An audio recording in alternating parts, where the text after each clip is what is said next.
चलिए सीधा शुरू करते हैं। जब भी हम डॉक्टर बी.आर. अंबेडकर का नाम सुनते हैं तो अक्सर हमारे दिमाग में एक महान समाज सुधारक की छवि आती है ना?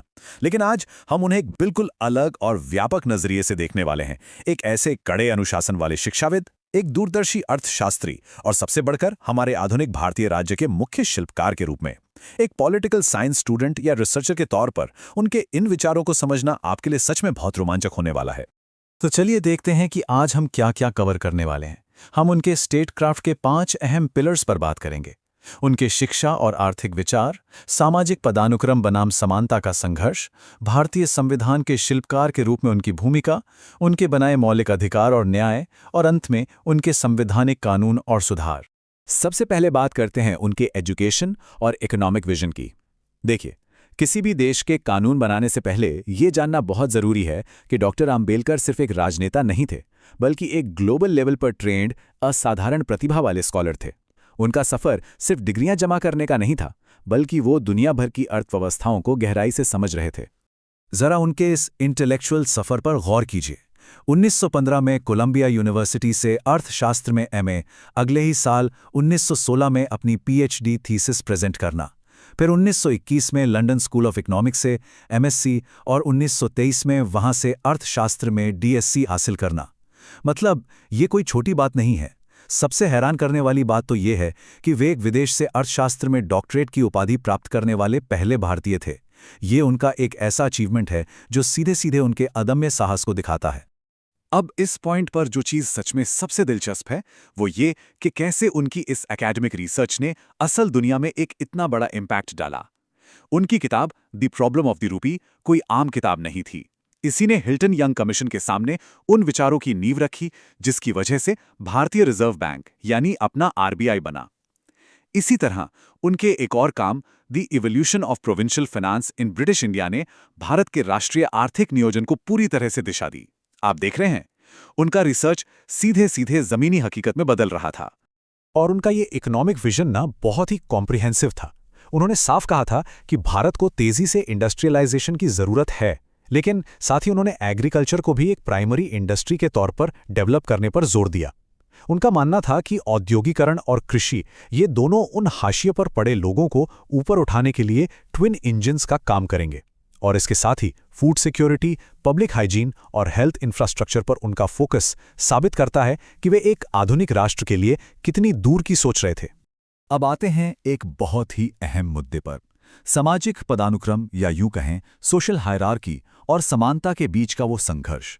जरा सोचिए, विदेश से एक वर्ल्ड क्लास अर्थशास्त्री और विद्वान के तौर पर भारत लौटने के बाद उन्हें यहाँ कैसी कठोर और भेदभावपूर्ण वास्तविकता का सामना करना पड़ा होगा। ये एक बहुत बड़ा विरोधाभास था। और ये चीज ना दो बिल्कुल अलग विचारधाराओं के टकराव को बहुत ही स्पष्ट रूप से दिखाती है। एक तरफ वो पुरानी सामाजिक व्यवस्था थी जहां मनुस्मृति, छुआछूत और यहां तक कि पानी जैसी बुनियादी चीजों तक पहुंचने से रोकने जैसी कठोर प्रथाएं थी, और दूसरी तरफ था डॉक्टर अंबेडकर का विजन जो पूरी तरह से समतावाद और यूनिवर्सल ह्यूमन राइट्स पर टिका था। उनका स्पष्ट मानना था कि धर्म इंसान की भलाई के लिए होना चाहिए, न कि इंसान को गुलाम बनाने के लिए। यह सिर्फ कोई थ्योरेटिकल डिबेट नहीं थी, बल्कि यह उस पूरी व्यवस्था के मोरल ग्राउंड को एक सीधी चुनौती थी। तो इस सदियों पुरानी व्यवस्था को चुनौती देने के लिए उन्होंने क्या किया? उन्होंने सविनय अवज्ञा का रास्ता चुना। आप देखिए 1927 का महाड़ सत्याग्रह, जहां उन्होंने चवदार तालाब से पानी पीने के बुनियादी अधिकार के लिए एक शांतिपूर्ण आंदोलन लीड किया। उसी साल के आखिर में भेदभाव को सही ठहराने वाली मनुस्मृति का सार्वजनिक रूप से दहन किया गया। और फिर आया 1930 का कालाराम मंदिर सत्याग्रह, जो समान धार्मिक अधिकारों की एक बहुत ही पावरफुल डिमांड थी। ये सारे कदम बिल्कुल शांतिपूर्ण और ऑर्गेनाइज थे, लेकिन फिर भी इन्होंने उस समय के सिस्टम को पूरी तरह से झकझोर कर रख दिया। अब यहाँ 1932 के पूना पैक्ट के ऐतिहासिक राजनीतिक टकराव को समझना बहुत जरूरी है। ये डॉक्टर अंबेडकर और महात्मा गांधी के बीच पॉलिटिकल रिप्रेजेंटेशन को लेकर हुई एक बहुत ही तीखी बहस का नतीजा था। डॉक्टर अंबेडकर हाशिए के वर्गों के लिए सेपरेट इलेक्टोरेट यानी पृथक निर्वाचिका की मांग कर रहे थे ताकि उनका स्वतंत्र राजनीतिक प्रतिनिधित्व पक्का हो सके। वहीं गांधी जी का मानना था कि इससे हिंदू समाज बढ़ जाएगा। आखिर में एक समझौते के तहत पृथक निर्वाचिका की बजाय आरक्षित सीटों की संख्या बढ़ा दी गई। पॉलिटिकल साइंस में इसे दो महान विचारकों के बीच पॉलिटिकल फिलॉसफी का एक बहुत ही गहरा वैचारिक टकराव माना जाता है। चलिए अब आगे बढ़ते हैं उस हिस्से की ओर जो शायद इस पूरी चर्चा का सबसे अहम पड़ाव है, भारतीय संविधान के शिल्पकार के रूप में उनकी भूमिका। 29 अगस्त 1947 ये वो ऐतिहासिक दिन था जब डॉक्टर आम्बेडकर को आज़ाद भारत की नई संविधान ड्राफ्टिंग कमेटी का चेयरमैन नियुक्त किया गया।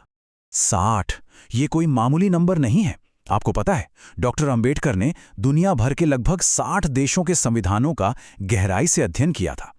भारत जैसे विशाल और विविधताओं वाले नए गणराज्य के लिए एक ऐसा लीगल फ्रेमवर्क तैयार करना जो सबको साथ लेकर चल सके, उसके लिए इस स्तर की इंटेलेक्चुअल तैयारी बिल्कुल जरूरी थी। और सबसे खास बात यह है कि ये काम जितना बड़ा था, उसका पूरा भार लगभग उन्हीं पर आ गया था। संविधान सभा के सदस्य टी कृष्णामाचारी ने इस हकीकत को बहुत स्पष्ट शब्दों में बताया था। ड्राफ्टिंग कमेटी के कई सदस्यों के इस्तीफे, खराब सेहत या दूसरी जिम्मेदारियों की वजह से इस पूरे कॉम्प्लेक्स संविधान का मसौदा तैयार करने का पूरा बोझ अकेले डॉक्टर आम्बेडकर के कंधों पर आ पड़ा था, और उन्होंने इस जिम्मेदारी को अपने अथक परिश्रम से बखूबी निभाया। संविधान सौंपते वक्त उन्होंने जो कहा था ना, वो पॉलिटिकल साइंस के हर स्टूडेंट के लिए एक हमेशा याद रखने वाला सबक है। उन्होंने कहा था, अगर चीजें गलत होती हैं तो इसका कारण ये नहीं होगा कि हमारा संविधान खराब था, बल्कि हमें ये कहना पड़ेगा कि इंसान ही खराब था। ये कितनी पावरफुल बात है। ये उनकी इस गहरी मान्यता को दिखाता है कि एक संविधान चाहे कितना भी अच्छा क्यों ना हो, उसकी सफलता पूरी तरह से उसे लागू करने वालों की संवैधानिक नैतिकता यानी कॉन्स्टिट्यूशनल मोरालिटी पर निर्भर करती है। अब आते हैं मौलिक अधिकार और न्याय पर। इसमें हम देखेंगे कि कैसे डॉक्टर आम्बेडकर ने सामाजिक न्याय की बातों को सिर्फ हवाई आदर्श नहीं रहने दिया, बल्कि उन्हें हमारे देश के लीगल डीएनए में गहराई से पिरो दिया। ये जो पॉइंट्स आप देख रहे हैं ना, ये सिर्फ कागज पर लिखे शब्द नहीं हैं। छुआछूत को संवैधानिक रूप से खत्म करना, धर्म की आज़ादी की गारंटी देना, हर तरह के भेदभाव पर सख्त रोक लगाना और SC, ST और OBC के लिए नौकरियों और शिक्षा में आरक्षण का प्रावधान, ये हिस्टोरिकल इनइक्वालिटीज़ को मिटाने वाले ऐसे इन्फोर्सेबल राइट्स थे जिन्हें सदियों के सामाजिक उत्पीड़न को कानूनी तौर पर जड़ से खत्म करने के लिए ही डिज़ाइन किया गया था। उनका एक बहुत ही कोर फिलॉसफी था, धर्म इंसान के लिए है, ना कि इंसान धर्म के लिए। यही वो सोच थी जिसने उनके पूरे संवैधानिक दृष्टिकोण को एक दिशा दी। उनका बिल्कुल क्लियर मानना था कि इंसान की गरिमा और उसकी डिग्निटी किसी भी पुरानी हठ धर्मिता या अंधविश्वास से हमेशा ऊपर होनी चाहिए। इसी सोच ने हमारे संविधान में एक व्यक्ति की स्वतंत्रता को सबसे ऊपर रखा। चलिए अब देखते हैं कि ये सब आगे कैसे बढ़ता है। बात करते हैं उनके संवैधानिक कानून और सुधारों की। आज़ाद भारत के पहले कानून और न्याय मंत्री के तौर पर बराबरी लाने के लिए उनकी कानूनी लड़ाई संविधान बनने के बाद भी रुकी नहीं। 1951 का हिंदू कोड बिल इसका एक बहुत ही परफेक्ट उदाहरण है। समानता के लिए उनका विजन सिर्फ जाति तक सीमित नहीं था, वो महिलाओं के सामाजिक और आर्थिक अधिकारों के भी उतने ही बड़े चैंपियन थे। इस बिल के जरिए उन्होंने इनहेरिटेंस यानी उत्तराधिकार के कानूनों में जेंडर इक्वालिटी, शादी और तलाक में समान अधिकार और महिलाओं के लिए व्यापक आर्थिक अधिकारों को सुनिश्चित करने की एक बहुत ही साहसिक कोशिश की थी। लेकिन जब रूढ़िवादी विपक्ष के भारी विरोध की वजह से संसद में हिंदू कोड बिल को रोक दिया गया, तो उन्होंने एक बहुत बड़ा कदम उठाया। डॉक्टर आम्बेडकर ने 1951 में कैबिनेट से ही इस्तीफा दे दिया। ये वाकया साफ दिखाता है कि कानूनी सुधारों और महिलाओं की समानता के लिए उनका कमिटमेंट कितना सॉलिड था। उन्होंने हमेशा राजनीतिक सत्ता से ज्यादा अपने उसूलों को अहमियत दी। कानून और राष्ट्रीय एकीकरण यानी नेशनल इंटीग्रेशन पर भी उनका विजन बिल्कुल साफ था। अब देखिए, एक तरफ उन्होंने जम्मू कश्मीर को विशेष दर्जा देने वाले आर्टिकल 370 का कड़ा विरोध किया था, क्योंकि उनका मानना था कि ये पूरे देश में भारतीय हितों और शक्तियों के समान रूप से लागू होने के खिलाफ था। वहीं दूसरी तरफ उन्होंने पूरे देश के लिए एक यूनिफॉर्म सिविल कोड की पुरजोर वकालत की, ताकि भेदभावपूर्ण पर्सनल लॉज को खत्म किया जा सके और पूरे समाज को समान अधिकारों के नीचे लाया जा सके। उनका लीगल अप्रोच हमेशा से राष्ट्र को एक करने और सोशल रिफॉर्म्स पर ही टिका था। तो इस पूरी चर्चा के अंत में हमारे सामने एक बहुत ही गहरा सवाल खड़ा होता है। डॉक्टर अंबेडकर की संवैधानिक नैतिकता यानी कॉन्स्टिट्यूशनल मोरालिटी का वो विजन आज के हमारे आधुनिक लोकतांत्रिक समाजों को किस तरह से टेस्ट कर रहा है? ये एक ऐसा सवाल है जो आपको उनके ओरिजिनल टेक्स्ट्स और थ्योरीज को और भी गहराई से पढ़ने पर मजबूर कर देगा, क्योंकि समानता और न्याय कोई फाइनल डेस्टिनेशन नहीं है। ये तो एक लगातार चलने वाला सफर है। इस चर्चा में मेरे साथ बने रहने के लिए बहुत बहुत शुक्रिया।